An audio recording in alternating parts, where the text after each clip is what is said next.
You know, typically a budget gets rolled out and it's just like a big paper dump and maybe like a small speech in a small room, and this is the president going to another city.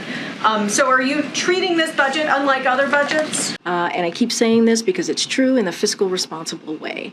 And we hear Republicans in Congress talking about how they're going to release a budget. And we are calling on them to show us what's in your budget. How is it? He essentially proposed what fiscal watchdogs would say were policies that would add to budget deficits. He's now kind of making budget deficit reduction a cornerstone of his policy. Why did this become more of a priority, and what does he think this does for everyday Americans? We talk about deficit reduction when we talk about being fiscally responsible. This is something that the president has talked about since the campaign. And you hear me, just as I did moments ago, talk about the $1.7 trillion deficit that he did the first 2 years. The president does not believe in trickle-down economics. This is something that he's talked about even during the State of the Union, where we know it doesn't work. So the president has rejiggered that thinking and wants to build an economy that matters for. Just taking this top line number of nearly $3 trillion in deficit reduction over 10 years, still the deficit is going to be huge over the next 10 years, and billions or trillions of dollars will be added to the national debt. There are critics who I've spoken to who say that this budget, although a statement of priorities, doesn't go far enough in dealing with the structural problems that the United States faces fiscally.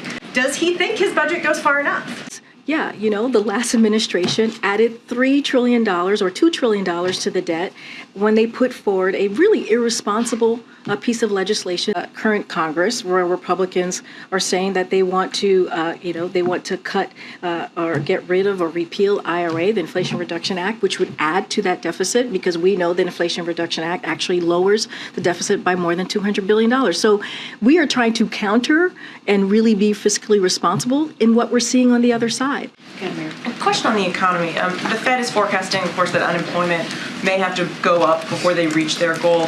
Just wondering if the White House shares the view that unemployment might need to rise in order to keep inflation down. So look, when we look at the recent economic indicators and we look at the data, it is not consistent with a recession or even a precursory period. And But how concerned are you that if unemployment does go up, that it may hinder that very economic message? Because unemployment is, as you just did, is often a break point that the president points to. Because of the president's economic plan, we see that his plan is working, and I think that's important to point out too. We understand that there is concerns. We always say there's always more work to do. Obviously, now is there more work to do? Of course, but again, those indicators give us confidence. If you would confirm some or all of them. One is that some, all of them, one. All of them. Not at all, maybe. One is that the president is proposing a 5.2 federal pay hike, which would be the largest federal pay hike since Jimmy Carter's presidency.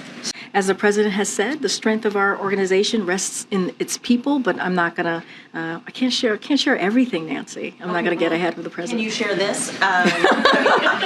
A new 20%, well, I guess it's not new because he has proposed something similar before, but a new 20% minimum tax for billionaires or people making over $100 million a year. I'm just not gonna get ahead of So for over a month now, President Biden has been saying that this budget blueprint that he's gonna release is gonna have $2 trillion in deficit reduction. You guys are now saying it's nearly $3 trillion.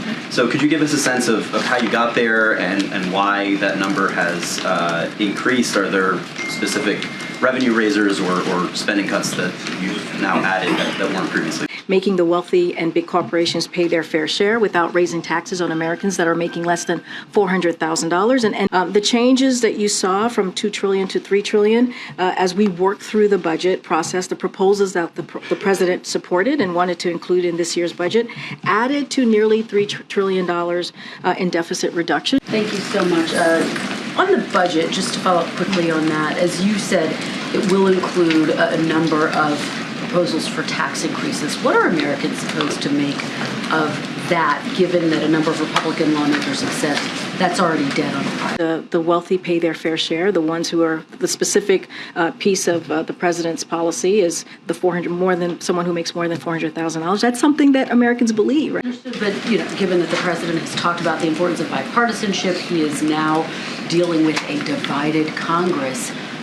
there doesn't seem to be anything in those tax increases that are an olive branch. Should people see this within the broader context of 2024? No, as he I get, prepares for and you're re-election? right. The president believes in working in a bipartisan way. That's why he's been very clear. If they want to talk to the president about how we're going to reduce the deficit, he's willing to have that conversation. But that's not what they're putting forth. And the president's going to fight for those things, right? It's those programs that they've been talking about cutting, Social Security and Medicare.